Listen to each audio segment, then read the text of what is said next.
اب یہ جس طرح بات ہو رہی ہے کہ ایک بار پھر شاید اپوزیشن اور گورنمنٹ کے درمیان کوئی بات چیت کا ماحول بن رہا ہے، کیا کہیں گے سر کہ پچھلے 2-3 دنوں میں رانا ثناء اللہ صاحب، ڈاکٹر طارق فضل چودھری صاحب جیسی شخصیات یہ انڈیکیٹ کر رہی ہیں کہ گورنمنٹ بات کرنا چاہ رہی ہے اور ہو بھی سکتی ہے، واقعی سر اس میں کچھ صداقت ہے؟ دیکھیں گورنمنٹ ہر وقت بات چیت کرتی ہے، اپوزیشن سے کرنی بھی چاہیے، وزیر اعلیٰ صاحب سے بھی رہتی ہے بات چیت. آج بھی جو گندم والا معاملہ تھا اس پر بھی بات چیت ہوئی، لیکن کوئی بات چیت کو ٹرانسلیٹ اس بات سے کرتا ہے کہ کوئی بات چیت کر کے بانی تحریک انصاف کی آؤٹ آف کورٹ سیٹلمنٹ ہو کر رہائی ہو جائے گی، وہ پاسبل نہیں ہے. وہ زیر عدالتوں سے رہا ہونا ہے انہوں نے. اور اس بات چیت کا مطلب یہ بھی نہیں ہے کہ پی ٹی آئی سے جو بات ہوگی وہ بانی تحریک انصاف کی رہائی سے شروع ہوگی، رہائی پہ ختم ہوگی. ہاں، ایشو بیس بات چیت ضرور ہوگی اور رہتی ہے بات چیت. کے پی اے کے معاملات کے حوالے سے یا بجٹ آ رہا ہے، اگر ان کے پاس 70-75 جو ہے آزاد اراکین انہیں سپورٹ کر رہے ہیں تو بالکل ان سے بات کریں گے، چودھری صاحب سے بات کریں گے، اپوزیشن لیڈر ہیں. لیکن اگر آپ سمجھ رہی ہیں کہ کوئی بانی تحریک انصاف کو ریلیف دینے کے حوالے سے کوئی بات چیت ہے، ایسی کوئی بات چیت نہیں. نہیں سر، وہ تو obvious ہے کہ خان صاحب کو رہائی کرنے کی تو کوئی مطلب رائٹس گورنمنٹ کے پاس بھی نہیں ہے، ان کے کیسز تو کورٹ میں ہیں. لیکن اگر آپ پی ٹی آئی سے بات کریں تو وہ یہ کہتے ہیں کہ ہمیں پارلیمنٹ میں موقع دیا جائے، ہماری سیاست جو ہے وہ بڑی حد تک شرنک کر دی گئی ہے. تو آپ کے خیال میں پھر پرائم منسٹر صاحب کیوں ملنا چاہیں گے ان سے؟ مطلب اگر ان کا تو بنیادی مقصد یہی ہے کہ ان کے بانی چیئرمین کو رہا کیا جائے، پھر پرائم منسٹر صاحب آخر کن پوائنٹس کے اوپر ان سے بات کر سکتے ہیں؟ اسی لیے تو بات چیت نہیں ہوتی. ٹھیک ہے، آپ نے بالکل اپنے صحیح. سوال میں ہی جواب دے دیا. کچھ بھی نہ کہا اور کچھ کہہ بھی گئے صحیح. اور کچھ کہتے کہتے رہ بھی گئے. گزارش یہی ہے کہ اگر وہ ایشو بیس پہ جب بھی میں نے ملنے کے لیے کہا ہے، ہاں. پی ایم صاحب ملے ہیں، سہیل افریدی صاحب کو 3 دفعہ پیشنٹ آڈینس دی ہے. اور آج بھی آپ نے دیکھا کہ ہمارا اپنا پارٹی کا اپوزیشن لیڈر، یو کے پی کے میں اپوزیشن لیڈر ہیں، ویسے ہماری جماعت کے ہیں، عباد صاحب، ان کے ساتھ بیٹھے ایک معاملے پر. ہم نے اس کو پازیٹیو لیا اور اس کو ایڈریس کرنے کے لیے پی ایم صاحب نے فوراً کہا کہ اسے ایڈریس کیا جائے. لیکن جب وہ یہ کہتے ہیں کہ بانی تحریک انصاف کی رہائی پہ ہم نے بات کرنی ہے، پھر ظاہر گورنمنٹ کہتی ہے کہ وہ عدالتوں نے کرنی ہے، ہمارا کام نہیں. صحیح. اچھا حذیفہ صاحب، سر آپ نے ابھی خود ہی عدالتوں کا ذکر کیا، آج کل کیسز بھی لگ رہے ہیں، خود 190 ملین پاؤنڈ کا کیس بھی زیر سماعت ہے. ویسے تو پی ٹی آئی کو شکایت تھی کہ کورٹس میں ان کے کیسز نہیں لگتے ہیں، لیکن اب جب لگ رہے ہیں تو ان کا یہ کہنا ہے کہ ہمیں کورٹ سے زیادہ امیدیں بھی نہیں ہیں.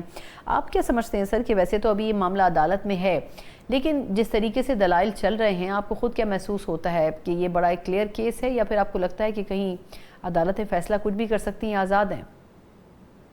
نہیں، میں سمجھتا ہوں کہ کرمنل کیسز ہیں، اس میں عدالتیں ایویڈنس دیکھ کر فیصلہ کریں گی اور عدالتیں مکمل آزادیں ہونی بھی چاہیے. جو فیصلہ عدالت کو میرٹ پر لگے گا، اگر پروسیکیوشن جو اپیل جو ہے وہ کنٹینیوشن آف ٹرائل ہوتی ہے، یوں سمجھیں کہ ٹرائل کی کنٹینیوٹی ہی اپیل ہے، تو اس میں اگر وہ پروسیکیوشن مضبوط ایویڈنس کی بنیاد پر سزاؤں کو سسٹین کروائے گی تو بہت اچھی بات ہے. سزائیں سسٹین نہیں ہوگی، جو کورٹ کا فیصلہ ہوگا وہ حتمی ہوگا اور ہمیں قابل قبول ہوگا. صحیح. اب سر یہ فرمائے گا کہ آج خیبر پختونخوا حکومت یا کے پی سے ہمیں ایک آڈیو لیک آج زیر گردش رہی ہے، اور اس میں ہم نے سنا کہ فتنہ خوارج کے کچھ لوگ بات چیت کر رہے تھے، اور وہ کے پی اسمبلی کے جو ممبر تھے ان کو ریلیف دینے کی بات کر رہے تھے کہ ان سے بھتہ وصول نہ کیا جائے اور ان سے معافی مانگی جائے اگر ان کو بھتے کی پرچی گئی ہے. ویسے تو یہ تاثر بڑے عرصے سے موجود ہے کہ پی ٹی آئی کی ریٹ موجود نہیں ہے صوبے کے اندر، لیکن اس آڈیو لیک کو سننے کے بعد کتنا اس تاثر کو مزید تقویت ملی ہے آپ کے خیال میں؟ دیکھیں، میں نے ایک تو آڈیو وہ سنی نہیں، دوسری بات یہ کہ جس کی مجھے آڈیو کا اتھینٹسٹی کا نہ پتا ہو اس پر میں کوئی بھی رائے قائم نہیں کر سکتا. لیکن یہ بات ضرور ہے کہ کے پی کے حکومت نے لا اینڈ آرڈر پر، وار اگینسٹ ٹیررزم کے حوالے سے سی ٹی ڈی کی تشکیل پر کوئی خاص کام نہیں کیا. اور یہ بھی ایک فیکٹ ہے کہ ٹی ٹی پی کی جتنی بھی کارروائیاں ہیں اس سے ان کے اراکین اسمبلی محفوظ رہے، جبکہ آپ نے دیکھا کہ آپ کی لا انفورسمنٹ ایجنسیز ہوں یا باقی صوبے ہوں وہ زیادہ متاثر ہوئے ہیں. اور کے پی کے میں بھی متاثرین کی جو جگہ ہے وہ وہی ہے جہاں پر انہوں نے پولیس کو، لا انفورسمنٹ ایجنسیز کو، باقیوں کو نشانہ بنایا، لا انفورسمنٹ فورسز کو نشانہ بنایا. تو مجھے اس آڈیو کا خیر نہیں پتا، لیکن یہ بات مجھے پتا ہے کہ تحریک انصاف جو ہے وہ ایک نرم گوشہ رکھتی ہے ٹی ٹی پی کے لیے، اور اس حوالے سے اس کا گائے بگائے اظہار بھی کرتی رہتی ہے. سر لیکن آپ کو نہیں لگتا کہ جس طرح سی ایم کے پی پولیٹیکلی ان کو ایکٹیو ہونا چاہیے صوبے کے اندر اور امور پر توجہ دینی چاہیے، ان کا زیادہ فوکس اڈیالہ کی طرف آنے میں اور اسلام آباد میں وقت گزارنے میں ہوتا ہے، تو آپ کو کیا لگتا ہے کہ اس سے صوبہ کتنا افیکٹ ہو رہا ہے؟ مجھے تو یہ لگتا ہے کہ تھک گئے ہیں سہیل افریدی صاحب اپنی کرسی سے، اس لیے وہ یہ کام کر رہے ہیں. یا انہیں اندازہ ہو گیا کہ شاید اب مجھے بھی گھر بھیج دیا جائے گا، بانی کسی وقت بھیج دیں گے یا ان کے اپنے اراکین اسمبلی، تو اس لیے وہ صوبے سے زیادہ خبروں میں آنے کو پسند کرتے ہیں. اور آپ نے بالکل ٹھیک کہا کہ 5.25 کروڑ کے صوبے نے مینڈیٹ دیا ہے انہیں جن چیزوں کا، اس پر وہ توجہ دیے بغیر مرکز پہ چڑھائی کرنی ہو، مرکز کے بارے میں اس طرح کی زبان استعمال کرنی ہو جو کہ میں خود بھی ریپیٹ نہیں کر سکتا، تو اس میں وہ آگے آگے ہوتے ہیں. لیکن جہاں تعمیری کام کا جو ہے آپ کو کہیں نظر نہیں آتے. اچھا سر، پولیٹیکل سیناریو کے حوالے سے ایک لاسٹ کویسچن، پھر میں نے آپ سے جو انٹرنیشنل ایشوز ہیں اس پہ آنا ہے. یہ جو ملاقاتوں پر پابندی سی ہے، آپ کے خیال میں بیرسٹر گور صاحب کے بارے میں خبریں آ رہی تھی کہ شاید وہ بشرا بی بی صاحبہ کے لیے کوئی گنجائش پیدا کر سکیں گے، کم از کم ان کی فیملی سے ملاقات ہو سکے.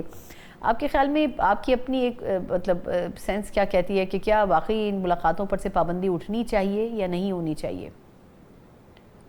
دیکھیں، میں سمجھتا ہوں پابندی لگنی نہیں چاہیے تھی اگر بانی تحریک انصاف یہ حرکتیں نہ کرتے. اداروں کو گالیاں، انتشار پھیلانا، 9 مئی سے سبق سیکھتے، 26 نومبر 2024 نہ کراتے. یہ نہیں ہو سکتا کہ آپ کہیں کہ ایک بندے کا فنڈامنٹل رائٹ ایک اپنی فیملی سے ملے اور اس فیملی کے ذریعے وہ 26 کروڑ لوگوں کا فنڈامنٹل رائٹ خطرے میں ڈال دے، ڈی چوک کے اوپر گولیاں چلوا دے. بات یہ کہ بانی تحریک انصاف نے نوبت خود لے کر آئے ہیں. 2 سال تک تو ان کے وکلا، فیملی، سیاسی کولیگ ہفتے میں 4 ملاقاتیں ہوتی تھیں، لیکن ان ملاقاتوں کو کیوں روکا گیا وہ آپ بہتر جانتے ہیں.